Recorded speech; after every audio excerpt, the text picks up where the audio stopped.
A few months ago, this monitor completely took over budget tech scene. A 27-inch Fast IPS panel, 165Hz refresh rate, 1 millisecond response time, all for a price that feels almost too good to be true. This is the Xiaomi gaming monitor G27i. Most reviewers test the monitor for 2 days, make a quick video and pack it back into the box. But I've been abusing this thing on my own desk for the past 6 months. Today I'm giving you the raw, unfiltered truth. Is this the ultimate budget gaming upgrade? Or will you regret every cent after a few months? Let's find out. Let's start with the design. Out of the box, this thing looks incredibly clean. The 3-side borderless bezels are super thin, which is amazing if you're planning to run a dual monitor setup. But when you actually live with it, you start to see exactly where Xiaomi cut corners to keep the price down. The plastic on the back feels pretty basic, but the biggest compromise is the stock stand. It only lets you tilt the screen slightly, no height adjustment, no swirling. If you're on the taller side, it's an ergonomic nightmare, which is exactly why I threw the stock stand back into the box and hooked this up to a monitor arm. Thankfully, it supports standard VESA mounting. If you buy a monitor, I highly recommend spending an extra 20 to 30 bucks on a desk arm. It completely transforms the experience and makes this setup look 10 times more premium. As for ports, pretty bare bones, one HDMI 2.0, one DisplayPort 1.4 and audio jack. No built-in speakers and no USB pass-throughs. If you just have a PC and a console, it gets the job done, but don't expect anything fancy. But you're buying this for gaming, right?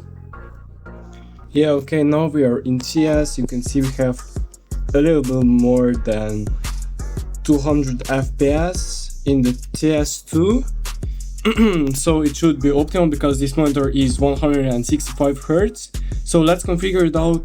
So I usually use my PC on these settings, 165Hz, FreeSync Premium on, HDR just leave this off, and response time fast because you can see you have a little more delay on your computer, because if you have the fastest response time, it shouldn't be this good because your PC milliseconds are higher.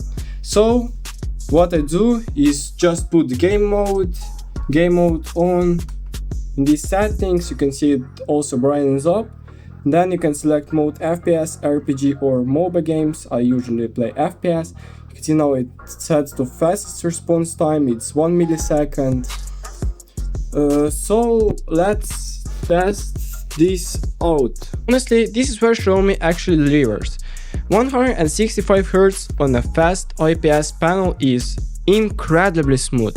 Everything feels responsive thanks to FreeSync Premium. Screen tearing is a non-issue, and that 1 millisecond response time means ghosting is kept to an absolute minimum. However, we need to address the elephant in the room. 180p resolution on a 27-inch screen, the pixel density sits at around 81 ppi. If you sit very close to your monitor to read text, code or edit videos, you will notice the pixels, but the image isn't as sharp as a 140p display. But mid-game in a chaotic shooter, honestly, you won't even care. Plus, your graphics card will thank you for the easy frame rates. Xiaomi claims each monitor is a factory color calibrated with a delta E of less than 2, covering 99 of the sRGB color gamut, and credit where credit is due. The colors are surprisingly vibrant out of the box for the price tier. Also, the little joystick control on the back makes navigating the settings menu a breeze. So what are the hidden flaws after half a year? First up, brightness and HDR. The monitor maxes out around 250 to 300 nits. The HDR10 support is mostly marketing hype. When you turn it on, colors can look washed out or overly gray. My advice, just leave HDR off. Second, IPS glow. In a pitch black room, you will notice some light bleeding into the corners on the dark scenes.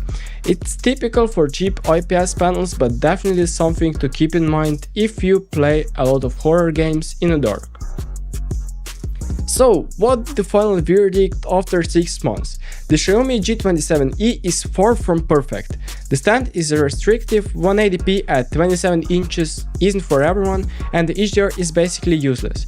But when you look at the price to performance ratio, if you're a budget conscious gamer looking for first high refresh rate monitor and you mostly play esports titles like Valorant or Apex or CS2, this is still an insane value. It offers the speed and color accuracy for some premium brands overcharged for. If you enjoyed this long-term review and want to see more honest tech breakdowns, smash that subscribe button. Let me know in the comments what monitor you guys are currently rocking, and I'll see you in the next one. Peace.